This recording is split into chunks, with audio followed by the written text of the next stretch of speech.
अस्सलाम वालेकुम नाज़रीन, आप देख रहे हैं इनकलाब टीवी और मैं हूं आपका होस्ट उस्मान हारिस। काशिफ अब्बासी, मुस्तफ़ा नवाज़ खोखर, शाहिद खाकान अब्बासी ने नवाज शरीफ की घटिया सियासत का जनाजा निकाल के रख दिया और उन्होंने नून लीग, पीपल पार्टी और बाकी सारी बातें जो अवाम का वोट चोरी करके आए हैं उनकी असलियत निकाल के सामने रख दी। आइए नाज़रीन, इनकी गुफ्तगू सुनते हैं, उसके बाद बात करते हैं। क्या साहब आपसे शुरू करते हैं जी। आप को पार्टी शार्टी बनाने का कब तक इरादा? अब तो ये देखें असेंबलियां भी चलनी शुरू हो गई हैं। पार्टी इंशाल्लाह काफी सोच है लोगों की इसके बारे में, और मैं पहले भी कहा था जरूरत भी है, लेकिन कब करेंगे? अभी तक सोच ही रहे हैं। बनेगी कब? आपको यहाँ हुकूमत बनाने में 4 हफ्ते लग गए हैं, तो पार्टी बनाने में तो थोड़ा टाइम 4 महीने तो लगने चाहिए, लेकिन 4 महीने हो गए पार्टी बनाते बनाते। नहीं। आप लंदन गए थे, मेरा ख्याल है कितने महीने हो गए उस काम को लंदन गए हुए? जब मियां साहब से हमने कहा था कि इलेक्शन से पहले हम ये बात नहीं करेंगे। अब तो इलेक्शन हो गए ना? हाँ, इलेक्शन हो गए, अब मशवरा कर रहे हैं लोगों से। यानी इम्कान मौजूद है अभी भी पार्टी? जी बिल्कुल बिल्कुल बनाना इम्कान है या बनेगी भी? बनेगी इंशाल्लाह। एक जरूरत है, उस जरूरत को पूरे करने की जरूरत है। अगर आपकी आज पार्टी होती क्या करते? पहली चीज क्या कर रहे होते आप? किसमें? अगर आज पार्टी होती तो अगर एक सियासी जमात होती, लेट्स से असेंबली में ना भी होती, इन वाकयात में पहला ऑर्डर ऑफ द डे आपका क्या होता है एज अ पॉलिटिकल पार्टी की? क्या करना चाहिए सबसे पहले? देखिए, आज सबसे पहले ये तफरीक को खत्म करने की कोशिश करें। ये खलीज बढ़ गया है, जो इलेक्शन में जो कुछ हुआ है, ये खलीज बड़ा बढ़ गया है। अब सोसाइटी में एक तफरीक आ गई है, एक मायूसी आ गई है। अब यकीन करें, आप यहां से बाहर निकले, इस असेंबली में कोई शख्स इसको मानने को तैयार नहीं है, इस हुकूमत को मानने को तैयार नहीं है, इस इलेक्शन को मानने को तैयार नहीं है। गुस्सा आपको नहीं नजर आता बाहर लोगों में जब आप बाहर जाते हैं? वो देखिए, हम जब भी बैठते थे इलेक्शन से पहले, लोगों को कहते थे जाएं अपने वोट का हक इस्तेमाल करें, ये आपका राइट है, आपके वोट से हुकूमत बनती है, आप करेंगे। नाउ दे सेइंग सर ये क्या हुआ? नहीं, गुस्से से बात आगे चली गई, वो गुस्से से भी आगे चली, वो मायूसी में चली गई है। लोग कहते हैं सब ऐसे ही तमाशा लगा हुआ है, ये मेला है, ये सर्कस नहीं है, ये इलेक्शन नहीं है। बट मियां साहब तो बड़ी खुशी खुशी कल उन्होंने कहा, बड़ा मुझे बिल्कुल समझ नहीं आया। कल भी मैं समझने की कोशिश करता रहा सारा टाइम। मैं आपको भी सुनाना चाहता हूँ, जरा मेरे लिए तर्जुमा कर। उर्दू की हम इम्तिहान देते थे ना, कहते हैं यार इस्लामियात के इम्तिहान में होता था, आयत का तर्जुमा और तशरीह करें। आयत तो नहीं है, मियां साहब का एक बयान है, जरा तर्जुमा और तशरीह करके मुझे बताएं। करो, मैं पहाड़ी दसेंगे। हाँ, दसिया ना सारे पढ़िए। देखो हम तो अपनी जुबान में भी बात कर सकते हैं, अगर हमें आप मौका दें तो। मुझे भी लगना ज्यादा लोग की समझने अच्छी लगी, लेकिन चलो बताएं जी, सुनाए मियां साहब ने कल क्या कहा था। सख्त लड़ाई लड़के आप यहाँ पे पहुंचे हैं, आग का समुंदर पार करके आप यहाँ पहुंचे हैं, ये पहले कभी ऐसा नहीं हुआ था।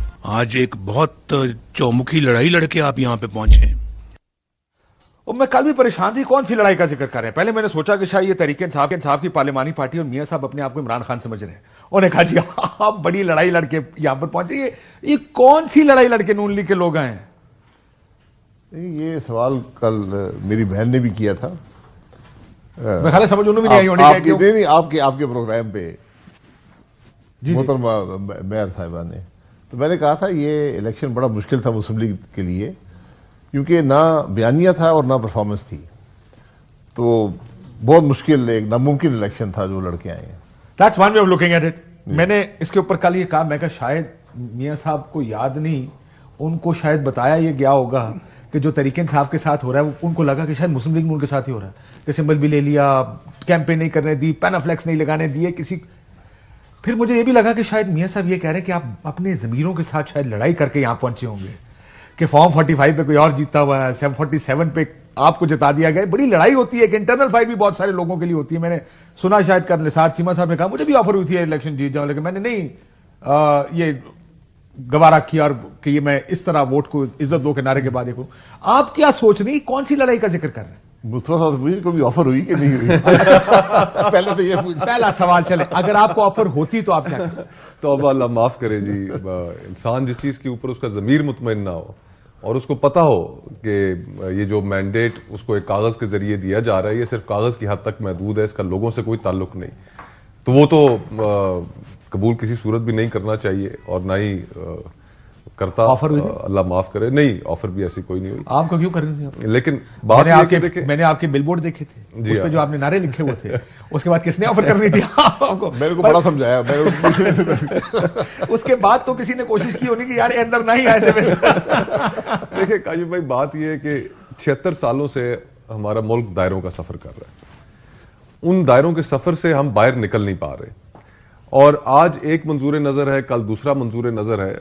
मियां साहब का जो आपने क्लिप दिखाया, ये क्लिप भी उसी हकीकत को सामने लेकर आता है ना, कि आज वो कह रहे हैं कि बड़ी हम चौमुखी लड़ाई लड़कर आग का दरिया पार करके यहां तक पहुंचे हैं। पूरी इलेक्शन कैंपेन के अंदर और उससे पहले जो तासुर था, जो तासुर है, जो तासुर दिया गया, वो तो यही था कि साड़ी गल हो गई है। तो इस तासुर के साथ जब आप मैदान में उतरेंगे, और खुसूसन वो जमात कि जिसने आज से चंद साल पहले वोट को इज्जत दो की बात की हो और उस बयानिए को पॉपुलर बनाया हो, और उस बयानिए के ऊपर लोगों ने रिस्पॉन्ड भी किया, और आज आप उस जगह आकर खड़े हो गए कि जहां से आपने अपनी सियासत की इब्तिदा की थी, वो तमाम इर्तिकाई मराहिल जिनसे आप गुजर कर यहां तक पहुंचे, जिनसे आपने मीसाके जमहूरियत किया, वो सब चीजें पसे पुश डाल दी। वो तमाम जो वोट को इज्जत दो का बयान, वोट को इज्जत वोट दो की का इज्जत बयान, होनी चाहिए, खलाई मखलूक कहां से आ जाती है। तो आज सिर्फ इक्तदार की खातिर आपने न सिर्फ ये जानते बूझते हुए कि आपके कई जो कॉमरेड, जो आपके साथ कॉलीग्स खड़े हुए थे, वो सारे सिर्फ कागज के पर्चों के ऊपर, जो जिनके तहत वो एमएनए बने, पब्लिक के मैंडेट के तहत नहीं, उनके साथ खड़े होकर आप हल्फ ले रहे थे, और आज आप उसको जस्टिफाई भी करने की कोशिश कर रहे हैं। अपनी सीट की अपनी सीट भी मशकूक हो, और जो फॉर्म 47 का जो मीडिया के ऊपर चर्चा रहा उनकी अपनी सीट का, जिसका काफी तिया पांचा बहुत से लोगों ने किया और जस्टिफाइबली किया कि उसके अंदर क्या मज़ाक़ खेज चीज सामने आई कि कुछ कैंडिडेट्स के जो वोट थे वो बिल्कुल सिफर निकले बार तौर। तो हम और जो मेरे ख्याल टोटल वोट्स पोल थे वो टोटल वोट से ज्यादा निकले। जी हाँ। तो गुजारिश ये समथिंग टू दैट इफेक्ट कि अब आज ये जो 8 फरवरी को भी जो इलेक्शन हुआ, मैं इसको इस नजर से देखता हूं काशिफ भाई कि ये एक अनप्रेसिडेंटेड इलेक्शन था पाकिस्तान की तारीख में। अनप्रेसिडेंटेड इस हवाले से कि हमारी जो ट्रेडिशनल विजडम थी, 85 का इलेक्शन था ना तकरीबन, एक जमात के लिए 1985 वाला। मैं एक और कॉन्टेक्स्ट में कहना चाह रहा हूं कि जो हमारी ट्रेडिशनल विजडम है, जो पॉलिटिकल पंडित्स हैं इस मुल्क के, वो हम सब ये समझ कर बैठे हुए थे कि एक जमात जिसकी मुखालिफ एस्टैब्लिशमेंट भी हो, जिसके पास उसका इंतखाबी निशान भी ना रहा हो, जिसका लीडर जेल में हो, 50 साल के करीब सजाएं दी जा चुकी हो, कैंपेन ना करने दी जा कैंपेन चलाने की इजाजत ना हो, कॉर्नर मीटिंग्स जलसे ना हो, झंडा बैनर ना हो, पोलिंग कैंप्स लगाने की इजाजत ना हो, तो वो ज्यादा बहुत हुआ जी, तो 20 सीटें, 25 सीटें या 15 सीटें, यही ट्रेडिशनल विजडम हमारी कहती थी ना। तो उसके बाद जो हुआ वो अनप्रेसिडेंटेड हुआ कि लोगों को, अवाम को कई आग के दरिया अबूर करके पोलिंग स्टेशन तक पहुंचना पड़ा, वहां पर जाकर उन्हें किसी और के कैंप से पर्ची कटानी पड़ी और जाकर वोट कास्ट करना पड़ा। बिरयानियां भी खा दिया लोगों ने। बिल्कुल।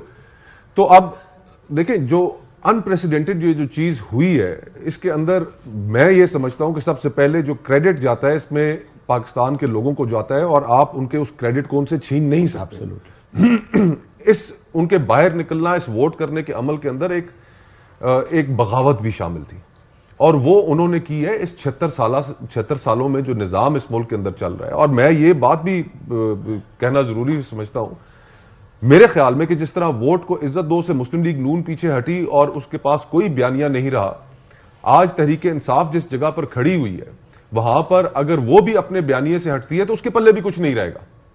तो पाकिस्तान के लोग जिस प्रिंसिपल कॉन्ट्रडिक्शन की रेजोल्यूशन चाहते हैं वो ये है कि यार ये मुल्क चलाना किसका काम है। खित्ते के बाकी ममालिक देखें, भारत देखें कहां पहुंच गया, सफर आपने इकट्ठा शुरू किया। जी नाजरीन, मुस्तफा नवाज खोकर, शाहिद खाकान अब्बासी ने भी यही कहा, जिस तरह नवाज शरीफ अपनी सीट हारते हुए भी अवाम में जाकर हलफ उठा रहे हैं, और उसी तरह नून लीग के बाकी कैंडिडेट भी हार रहे थे और वो भी नवाज शरीफ के साथ हलफ उठा रहे हैं। क्या इनका ज़मीर नहीं जागा? क्या इनको शर्म नहीं आई हलफ उठाते हुए? मुस्तफा नवाज खोकर ने कहा, यह पाकिस्तान की तारीख का सबसे बड़ा इलेक्शन था। उसकी वजह यह है कि पीटीआई के साथ पिछले 1.5 साल में क्या नहीं किया गया। पीटीआई से बल्ला छीन लिया गया, पीटीआई को कैंपेन करने की इजाज़त नहीं थी, पीटीआई को बैनर्स लगाने की इजाज़त नहीं थी, पीटीआई को इश्तिहार लगाने की इजाज़त नहीं थी, इमरान खान का नाम नहीं लिया जा सकता था। पीटीआई का जो सरबराह था इमरान खान, वो जेल में है, उसको इलेक्शन से कुछ दिन पहले 50 साल सजा सुना दी गई। उसकी वजह यह थी कि अवाम जो डिसार्ट हो जाए।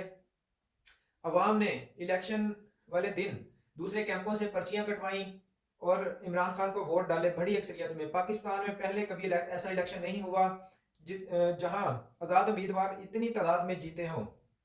और मुस्तफा नवाज खोकर ने कहा کہ کاشف عباسی کے سوال پر کہا، کاشف عباسی نے کہا، پوچھا کہ آپ کو اگر آفر کی جاتی سیٹ کی تو آپ کیا کرتے؟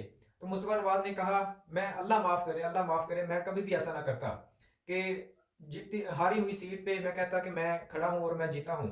اللہ معاف کرے میں کبھی بھی ایسا نہیں کرتا. میرا ضمیر جاگ رہا ہے، میں اس سیٹ کو ٹھوکر مار دیتا، کیونکہ وہ صرف پرچیوں میں ہونی تھی. وہ جو سیٹ صرف پرچیوں میں ہونی تھی، عوام کے مینڈیٹ سے میں نہیں جیتا ہونا تھا، تو اس کی کوئی اہمیت نہیں تھی. اس کی جگہ کوئی بھی غیرت مند انسان یہ بوجھ برداشت کر ہی نہیں سکتا کہ ہاری ہوئی سیٹوں پر وہ حلف اٹھائے اور عوام میں بیٹھے. شاہد خاقان عباسی نے بھی یہی کہا کہ یہ بہت بڑا الیکشن تھا. جس طرح پاکستانی عوام باہر نکلی اور ووٹ ڈالا اور آزاد امیدواروں کو جتوایا، پی ٹی آئی کے آزاد امیدواروں کو جتوایا، یہ ان انسپیکٹڈ تھا، یہ بہت مشکل تھا. یقین نہیں آ رہا تھا کہ ایسا ہوگا، اور نہ نواز شریف نے کبھی ایسا سوچا تھا کہ اتنا کچھ کرنے کے بعد، پی ٹی آئی کے اوپر اتنا ظلم کرنے کے بعد، پی ٹی آئی کے 1200 لوگوں کو گرفتار کرنے کے بعد بھی یہ ہوگا. لیکن عوام نے یہ کر دکھایا. مصطفیٰ نواز کھوکر نے کہا کہ یہ عوام کا جو غصہ تھا، عوام نے اپنی بغاوت دکھائی ہے اور عمران خان کو جتوایا ہے. یہ منشور تھا عمران خان کا، اگر عمران خان اپنے منشور سے ہٹتا ہے تو عمران خان کی پارٹی کا بھی یہی حال ہوگا، ان کی اکثریت بھی ختم ہو جائے گی. حالانکہ ناظرین، مصطفیٰ نواز کھوکر اور شاہد خاقان عباسی کا تعلق پی ٹی آئی سے نہیں ہے. پی ٹی آئی کے اتنا مخالف ہونے کے باوجود بھی ان کا کہنا یہ تھا کہ اگر عوام نے پی ٹی آئی کو ووٹ دیا ہے، قوم نے پی ٹی آئی کو ووٹ دیا ہے، تو مینڈیٹ بھی ان کو ہی ملنا چاہیے اور انہی کو، پی ٹی آئی کو ہی اقتدار سنبھالنا چاہیے. عوام نے پی ٹی آئی کو ووٹ ڈال کر اپنا غصہ نکالا ہے. عوام نے یہ باور کروایا ہے کہ وہ اب یہ اس نظام کو نہیں چلنے دیں گے. ناظرین، مصطفیٰ نواز کھوکر کا کہنا تھا کہ جو سیٹ نواز شریف کو جتوا کر دی گئی، وہ سیٹ مجھے دی جاتی تو میں اس سیٹ کو ٹھوکر مار دیتا، کیونکہ عوام کے مینڈیٹ پہ ڈاکہ مار کے جو سیٹ حاصل کی جائے وہ مجھے نہیں چاہیے. وہ سیٹ جو عوام کے ووٹ پہ ڈاکہ ڈال کے مجھے دی گئی ہو، وہ مجھے کسی صورت بھی قبول نہیں، کیونکہ کسی بھی غیرت مند انسان کے لیے گوارا نہیں کرتی کہ اسے وہ سیٹ دی جائے جس سے عوام نے اسے چنا ہی نہ ہو اور زبردستی اسے اس سیٹ پہ مسلط کیا جائے. کیونکہ جس طرح ابھی بھی یہ عوام کے مینڈیٹ کے خلاف بے شرمی اور ڈٹائی سے ٹی وی پہ بیٹھ کے انٹرویو دیتے ہیں. ناظرین، شاہد خاقان عباسی نے کہا جس طرح آج عمران خان کی پارٹی کے ساتھ ہو رہا ہے، اسی طرح مادر ملت فاطمہ جناح کے ساتھ بھی ہوا تھا. ان کے مقابلے میں جنرل ایوب تھے. فاطمہ جناح کے ہاتھ میں 45 تھا، فارم 45، اور جنرل ایوب کے ہاتھ میں فارم 47 تھا. لیکن فارم 47 کو فارم 45 پہ فوقیت دی گئی. ناظرین، عمران خان آج جیل میں ہے. ان پہ 50 سال کی سزا دی گئی ہے عمران خان کو. لیکن اگر عمران خان چاہے تو وہ بھی ڈیل کر کے اس ملک کے مسلط ہو سکتا ہے، لیکن انہوں نے ڈیل نہیں کی. عمران خان کا منشور ہے کہ ہمیں حقیقی آزادی چاہیے، ہمیں حقیقی آزادی چاہیے. ناظرین، ویڈیو کا اختتام کرتے ہیں. چینل کو سبسکرائب کرنا مت بھولیے، ویڈیو کو لائک اور شیئر کرنا مت بھولیے، اس سے مجھے حوصلہ افزائی ملے گی. بہت شکریہ. ملتے ہیں اگلی ویڈیو میں، تب تک کے لیے اللہ حافظ.